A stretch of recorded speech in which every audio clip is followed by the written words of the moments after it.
કોકની હારજીત કરી શકી હતી તાલુકા પંચાયત જિલ્લા કે ધારાસભ્ય ગામ એવડું મોટું આજુબાજુ વ્યવહાર એવડા મોટા એટલે ભેગા રહેજો, સંગઠિત રહેજો ને સારા કામ કરતા રહ્યો. મારી પ્રાર્થના છે કે જ્યાં જરૂર પડે એને યાદ કરજો. અમે તમારા કારણે તમારા માટે છીએ ને કાંઈ બાપા કરશો ને આપણે ઘરેથી બધું પૂરું કરી નાખવું છે. તમારા બધાનો ખૂબ ખૂબ આભાર. ગુજરાતની અંદર હાલમાં તાલુકા પંચાયત, જિલ્લા પંચાયત એટલે કે સ્થાનિક સ્વરાજની ચૂંટણી નજીકમાં આવી રહી છે. એટલે સમાજના જેટલા પણ મોભીઓ હોય છે, સમાજમાં જેટલા પણ નેતાઓ હોય છે જે સક્રિય રાજકારણમાં હોય છે, તે પોતાના સમાજને એવી વાત કરતા હોય છે કે આપણે આ વખતે સંગઠિત રહેવાનું છે, સંપીને રહેવાનું છે. કારણ કે જો આપણે સંપીને રહીશું તો જ ક્યાંક આપણા સમાજનું વજન છે જે તે પક્ષની અંદર દેખાશે. હવે આવી જ વાત કરતા નજરે પડ્યા છે જવાહર ચાવડા કે જેમણે આહિર સમાજને કહી દીધું છે કે સંપીને રહેવાનું છે, સંગઠિત રહેવાનું છે, તો જ લોકશાહીની અંદર આપણું કંઈક ઉપજવાનું છે અને તો જ આપણે તાલુકા પંચાયત કે જિલ્લા પંચાયતની ચૂંટણીમાં કોઈકને હરાવી શકીશું, તો કોઈકને જીતાડી શકીશું. હવે કોઈ પક્ષની વાત નથી કરી, પરંતુ વાત અત્યારે વિગતવાર કરીએ કે ક્યાં નિવેદન આપવામાં આવ્યું છે. નમસ્કાર, આપ જોઈ રહ્યા છો નિર્ભય ન્યૂઝ અને હું છું આપની સાથે રિદ્ધિ. જવાહર ચાવડા કે જ્યારે વિસાવદરની પેટા ચૂંટણી હતી ત્યારે ગોપાલ ઇટાલિયા જીત્યા, એટલે ક્યાંક વાત એવી પણ વહેતી થઈ કે ગોપાલ ઇટાલિયાની જીત પાછળનું જે કારણ છે, જે મહત્વનો મુદ્દો છે, ક્યાંક જવાહર ચાવડાને ગણવામાં આવતા હતા. પરંતુ અત્યારે જ્યારે જવાહર ચાવડા છે, અનેકવાર આપણે જોયું છે કે ખુલીને બોલતા હોય છે, ત્યારે ફરી એકવાર આજે તેઓ ખુલીને બોલ્યા છે. ખડિયા ગામે આહિર રત્ન સમારોહનું આયોજન કરવામાં આવ્યું હતું, જેમાં જ્યાં પૂર્વ કેબિનેટ મંત્રી જવાહર ચાવડા છે અને એમના પરિવારનું સન્માન કરવામાં આવ્યું. કારણ કે ખડિયા આહિર સમાજની વાડીમાં મેરેજ હોલ બનાવવા માટે એમણે 70 લાખ રૂપિયાનું દાન કર્યું છે. અને જ્યારે તેઓ મંચ ઉપર બોલવા માટે ઊભા થયા ત્યારે એમણે જે સગા સંબંધીઓ જે મનદુખ રાખી રહ્યા છે, મનદુખ દૂર થાય તેવું પણ નિવેદન આપ્યું હતું. પણ આ બધાની વચ્ચે ખાસ એક વાત એ પણ હતી કે એમણે ફરી એક વખત સમાજને કહી દીધું છે કે આપણે સંપીને રહેવાનું છે, સંગઠિત રહેવાનું છે, તો જ લોકશાહીમાં આપણી કદર છે થવાની છે. સમાજ માટે હંમેશા જે સક્રિય છે તે રહેવું જરૂરી છે. રાજકારણમાં રહેવું હોય તો જીવતું ને જાગતું રહેવું પડે. એટલા માટે જ આપણને ખબર છે કે જવાહર ચાવડા અત્યારે જેમાં છે એમનાથી ખુશ છે કે નથી ખુશ એ પણ આપણને ખબર છે. પણ એ જ વચ્ચે જ્યારે પોતે પોતાનું અલગ એક અભિયાન છે તે પણ ચલાવી રહ્યા છે, જેથી કરીને લોકોની વચ્ચે રહી શકે, લોકોની વચ્ચે પોતાનું જે નાતો પહેલેથી એમના પરિવારનો ચાલ્યો આવે છે એ પણ એમની સાથે સંબંધ એમનો જોડાયેલો રહી શકે. પણ આ બધાની વચ્ચે એમણે એ પણ કહ્યું છે કે જો આપણે એક રહીશું, નેક રહીશું, તો પછી આપણે આવનારી જે તાલુકા પંચાયત છે, જિલ્લા પંચાયત છે, તેમાં આપણે કોઈકને હરાવી પણ શકીએ છીએ, કોઈકને જીતાડી પણ શકીએ છીએ. હવે કયા પક્ષની વાત કરી છે, ક્યાંય એમણે ખુલાસો નથી કર્યો. આમ આદમી પાર્ટીની વાત કરી છે, ભાજપની કરી છે કે પછી કોંગ્રેસની કરી છે. પણ અહીંયા હવે તમામ પક્ષે સમજવા જેવી બાબત છે કે જવાહર ચાવડા કઈ રીતે વાત કરે છે, કોને ટકોર કરી રહ્યા છે, કોને સમજાવી રહ્યા છે. કારણ કે જવાહર ચાવડાનું હરેક નિવેદન છે એ સૂચક માનવામાં આવે છે. સૌથી પહેલા જવાહર ચાવડાને સાંભળીએ કે તેમણે શું કહ્યું છે. ને જેને કારણે બાકી બહુ ઓછું બનતું હોય છે કે અમે બધા ભેગા હાજર રહેતા હોય છે. આજે બધા અમે અહીંયા હાજર રહ્યા છીએ. અહીં ગામના હાજર રહેલા ભાઈઓ, બહેનો, માતાઓ બધાને પહેલા મારા જય શ્રી કૃષ્ણ.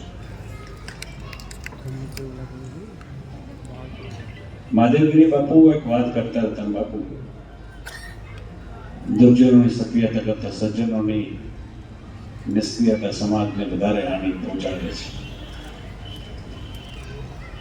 આ વાત મને 30 વર્ષ પહેલા કોઈ કરી હતી.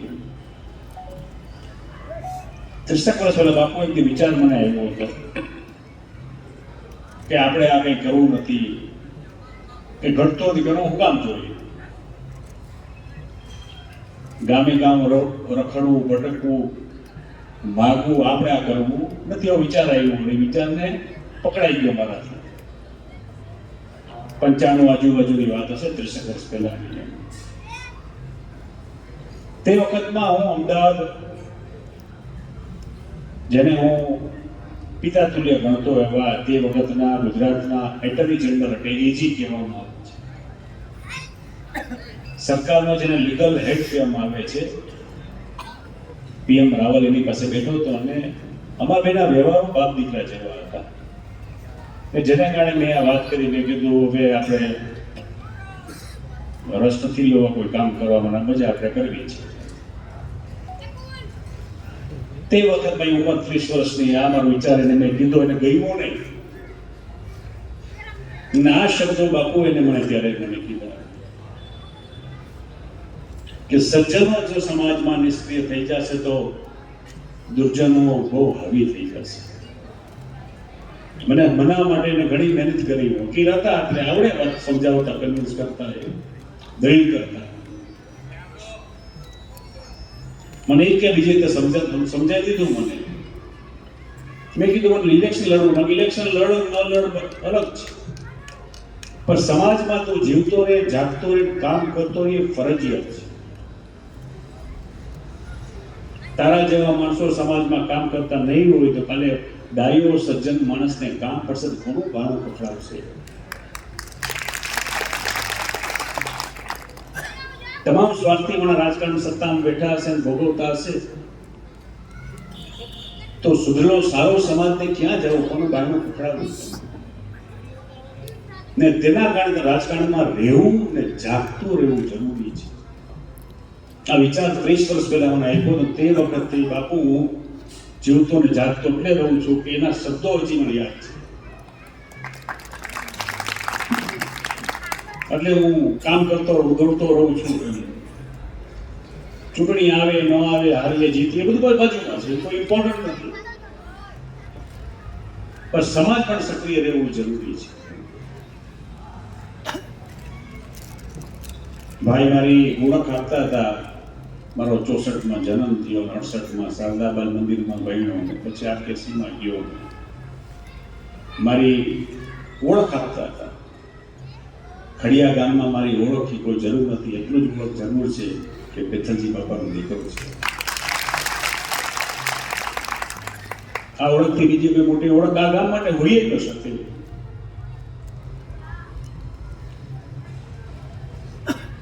પપ્પા નો જન્મ હળમતિયા ગામમાં 1930માં થયો હતો.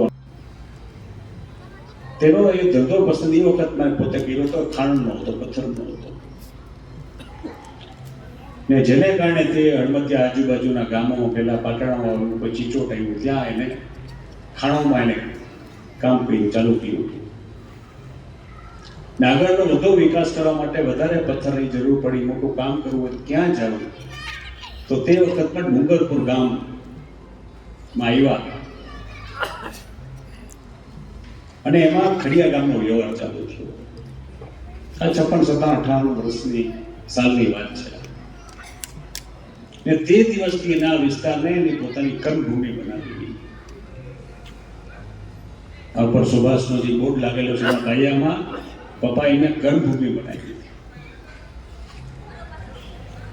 જ્ઞાતિના સમાજના કોઈ માણસો ફંડ ફાળો માંગવા આવે તો પપ્પા પેલા એમ જ કહે, તમે શું કરશો, તમે શું કાઢશો, તમારું ઘટે ત્યાં હું આવું, તમારામાં અમારો હોય ઉમેરો કરું, પણ મારી ઉપર તમે સવાર થવું હોય તો એવી મને આપવાની જોગવાઈ મારી પાસે નથી. એ પપ્પા ના જ કાઢતા.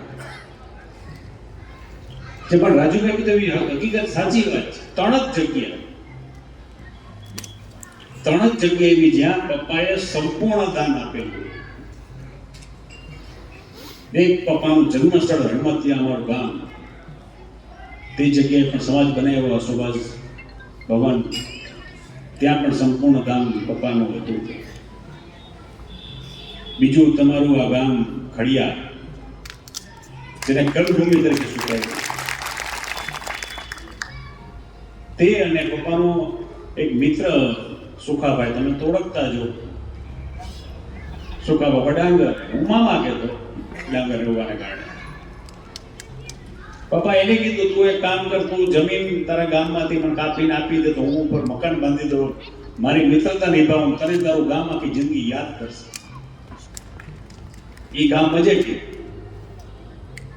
ને જેને કારણે 3 જ જગ્યા એવી જ્યાં છે સંપૂર્ણ દાન અમારું હોય. બાકી અમે ટેકામાં હોય,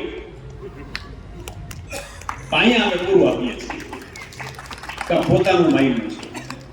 જરૂરી થવા માંડી સમૂહ લગ્ન જો ન કરી શકતા હોય તો છેલ્લે 1 તારીખ ઉપર આપણે આવી જાય તો તંત્ર ઘણું શરૂ થઈ જાય છે. એક જ તારીખે લગ્ન આવી જાય તો સસ્તું પડે છે એટલો ફક્ત નથી, મંદુકો પણ ઓછા થઈ જાય છે. પહેલા લગ્નમાં શું હતું કે આપણે સગાને નકરા બોલાવતા, સમય સાથે સગામાંથી વાલા બોલાવવા માંડ્યા, વ્યવહારો બોલાવવા માંડ્યા. હવે બને એવું કે સગા વાલા કરતા બારના વ્યવહારો વધી ગયા છે. સગાની દવા કંકોત્રી તો કંકોત્રી બીજી થઈ જાય છે. ને પછી બતાવવું પડે ઘટતું નથી, બતાવવું પડે ને આપણે હવે આમ થઈ ગયું છે, બેડ પડી ગયો છે. આમ તો હજુ 20 વર્ષથી આપણે ભક્તિ કુમારના વરસ સારા આવ્યા છે, એમાં થોડું બેડ પડી ગયું છે. એટલે વાપરનો વાંધો નથી, એટલે વાપરનો વાંધો નથી, એટલે બતાવવામાં વાંધો નથી. દેખાદેખી ચાલુ કરી દીધી છે. આ કીધું કે હું એમથી બધા હવે સ્થિતિ એવી થઈ ગઈ, કંકોત્રી તો એટલી થાય છે એક દીમાં 5-6 પ્રસંગમાં આમંત્રણ ઊભી રહી જાય. એટલે આપણે જાવ અહીંયા 10 મિનિટ જાય, વાંઈ 10 મિનિટ જાય, વાંઈ 10 મિનિટ જાય, છોકરો વાં નોરી, ઘરવાળી વાં જાય, ભાઈડો અહીંયા જાય, ત્રણેય અલગ જગ્યા છે. બરાબર હું થયું નથી, તમારી પર સેકન્ડ નથી, તમારું હોય મારું થતું છે. મને રોજની કંકોત્રીનો થપ્પો હોય છે, તમારા કરતા મને રહો છે એક દિન લગ્ન થતો હોય તો હેલું પડે. ફાયદો ઘણો એક દિવસ લગ્ન કરવાનો છે. એક દિવસમાં લગ્ન તારીખ આપણી હોય ને એમાં લગ્ન થઈ જાય, મંદુકો બંધ થઈ જાય છે. એ મેં કચ્છમાં જોયું. મેં કદાચ બેન સગી બેન ન પહોંચી હોય લગ્નમાં, દુઃખ લાગતું નહીં, અટલ લાગતું એટલે બેનની ઘરે પ્રસંગ હોય, એને માંડવું ત્યાં નાખેલો, આને માંડવું આને, કોઈ કે જવાની જરૂર જ નથી, કોઈ કે નથી જતા. એટલે એક દિવસ તારીખ નક્કી કરી શકતો હોય આપણે, આ વિચાર છે. તો સૌથી સહેલું સસ્તું આપણે પડે એમ છે. એટલે ક્યાંક ક્યાંક વાતમાં વિચાર કરતા જાઓ, વિચાર મૂકી દઉં છે 2-3 વર્ષે વિચાર પાકશે, ગોઠવાઈ જાય, પણ એક તારીખ ગોઠવી નાખે તો હેલું પડી જાય. હવે બાપા તમારી વાત ઉપર આવી જાય. ઉપરનો માળ હમણાં એસ્ટિમેટ કર્યું છે, વર્કિંગ નકશાઓ તે બને છે.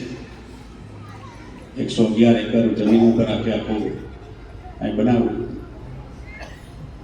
ને જેને કારણે આપણા વ્યવહારો સંબંધો એટલા વર્ષોના એ પણ ચાલુ છે.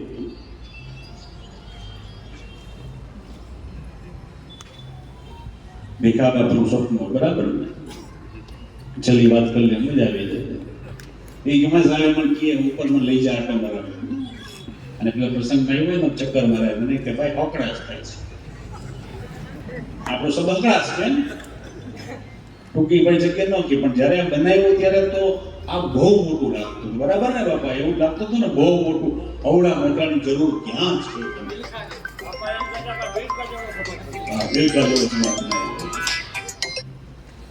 સમય સાથે ટૂંકું એટલે પડે છે કે આપણા વ્યવહારો વધવા માંડ્યા છે, દેખાદેખી વધતી જાય છે. કીધું સમાજના મને એક જૂની વાત યાદ આવી, હું વાત કરું કદાચ ઘણા વર્ષો પહેલા મેં વાત કચ્છમાં સાંભળી હતી કે એક જ દિવસે લગ્ન થાય. મેં કહ્યું કેવી રીતે? મને કે તમે આવો એ દિવસે આપણે ગામમાં લગ્ન ચાલતા હોય. મેં કહ્યું મને જોવા આવવા છે, તમે કેવી વ્યવસ્થા કરો, શું કરો છો? એ રાપર તાલુકાનું ચોબારી કહીને ગામ, બહુ મોટું ગામ, એટલે અંડા જેવું ગામ છે કદાચ. એ વખતે 8-9 હજાર 10 હજારની વસ્તી ગામની હતી. એ ગામમાં હું ગયો ને, એ ગામમાં તે વખતે 40 લગ્ન હતા. 40. તમે કોઈ મંડપ કે માંડવામાં તમે જાઓ તો આખા માંડવામાં ઘરની બહાર માંડવો નાખેલો હોય, 10 જ માણસ બેઠેલા હોય. એમાં જામાઈ આવી જાય, માંડવી આવી, બધા આવી ગયા. એ 10 જણામાં બધા આવી ગયા. ને તે વખતે વ્યવસ્થા એવી હતી કે સામૂહિક ભોજન એવું નહોતું. દરેક ઘર પોતાના 10 માણસ રસો તો ઘરમાં બની જાય. ભાઈ બનાવીએ કે 10 માણસ, 10 માણસ ઠામે ઘરમાં હોય, એટલે રસોઈ બનાવવો કોઈ જોઈ નહીં, કોઈ ઠામ બારું ન જોઈએ. ગામમાંથી મીઠાના 2 પેકેટ લઈ આવે, લગ્ન પૂરા થઈ જાય. આવું તંત્ર આખું મેં ચોબારી ગામમાં જોયું હતું. એ વખતમાં કચ્છમાં આખામાં હતું. સમય સાથે સુધારો કર્યો છે. આ ભોજન સામૂહિક કર્યું છે, ગામ ભોજન કરે છે. લગ્ન જે પોતપોતાની રીતે કરવાના, ટૂંકમાં સમૂહ લગ્ન ની સિસ્ટમ એને અલગ રીતે બનાવી છે. ઘણી બધી વસ્તુ મળતી હોય, વારસાઈમાં વિચાર મળી શકે છે, વારસાઈમાં આપણે મિલકત મળી શકે છે, વારસાઈમાં વ્યવહાર મળી શકે છે. પણ મને તો વારસાઈમાં હું ગામ પડ્યા છે. ડુંગરપુર કે ખડિયા કે આ બધા ગામ મને વારસાઈમાં ગામ પડ્યા છે કે ધ્યાન રાખવાનું છે, બીજું કાંઈ નહીં, ધ્યાન રાખવાનું એમ બધું આવી જાય છે. એટલે તમારું હોય કે ડુંગરપુર હોય તો મેં મારી બુદ્ધિ વાપર કઈ વિચાર અહીંથી આવે, અહીંથી બંધ થઈ જાય. બાકી અહીંયા બીજે ગામથી આવે બુદ્ધિ અહીં ચાલુ થાય, અહીંથી આવે દિલથી આવે, એ ઘરનો વ્યવહાર છે. ભીખા બાપાની હંમેશા એક ઈચ્છા મને કે હું તો મારા પપ્પાની ઈચ્છા બધી પૂરી કરી, બાપા તમારી ઈચ્છા બાકી રહી ગઈ તેવું લઈ ગયું. પણ આ વિસ્તારને કંઈ નવીન આપવું જોઈએ એ વખત હું માનું છું કદાચ આ 15-17 વર્ષ પહેલાની વાત હશે. અને ડુંગરપુરમાંથી ખડિયામાં યાદ નથી ત્યારે બધાએ કીધું ખાણું બધી બંધ થઈ ગયું. આપણે ખાણું તો કદાચ 2008 થી બંધ છે, 17-18 વર્ષથી આપણે ખાણું બંધ છે. આપણે પત્ર કાઢ્યો પણ નથી. આ ગામ વિસ્તારના તો કહેતા કાંઈક કરો, કંઈક નવીન, અમારી રોજીરોટીનું શું, ને ત્યારે કહેતો કાંઈક કરશું કાંઈક કરશું. હવે તો ઘણું થઈ ગયું છે. ઇન્સ્ટિટ્યૂટ ઘણી બધી આવી ગઈ છે. સરકારી વિજ્ઞાનીઓ ફક્ત નવી નરસિંહ મહેતા યુનિવર્સિટી આખી આવી ગઈ છે. સરકારી આઈટીઆઈ એન્જિનિયરિંગ કોલેજ આખી આપણી પાસે આવી ગઈ છે. બાકી રીતે તો જવાહર નવોદય વિદ્યાલય તે અહીંયા આપણી પાસે આવી ગયું છે. ને પછી અમારો વિકાસ ભવિષ્યનો ક્યાં કરવો જોઈએ વિચાર કરતા કરતા નજર અમારી આ ગામમાં જ પડી ગઈ. ને જેને કારણે ભવિષ્યનો આખી યુનિવર્સિટી અમારી અહીંયા જ ખડિયા મુકામે જ લઈ આવવાના છે. 70 લાખથી હજી ઓછું આવ્યું. એટલે મેં પૂછ્યું આગળ કેટલું કર્યું હતું, એટલે પપ્પા 35 લાખ વાપરી ગયા ત્યારે થયું હતું આ. મને 70 વાપરવાના, પપ્પાએ કાયદો પર બાંધવાનું. પણ બાપા એ વાંધો નથી.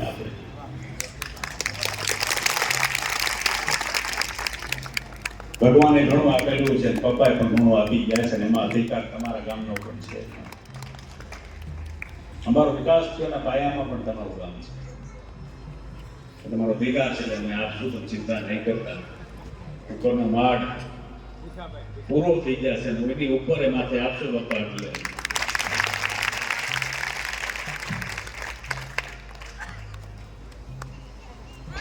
એટલું જ તમને કહીશ, સંપીને રહેજો,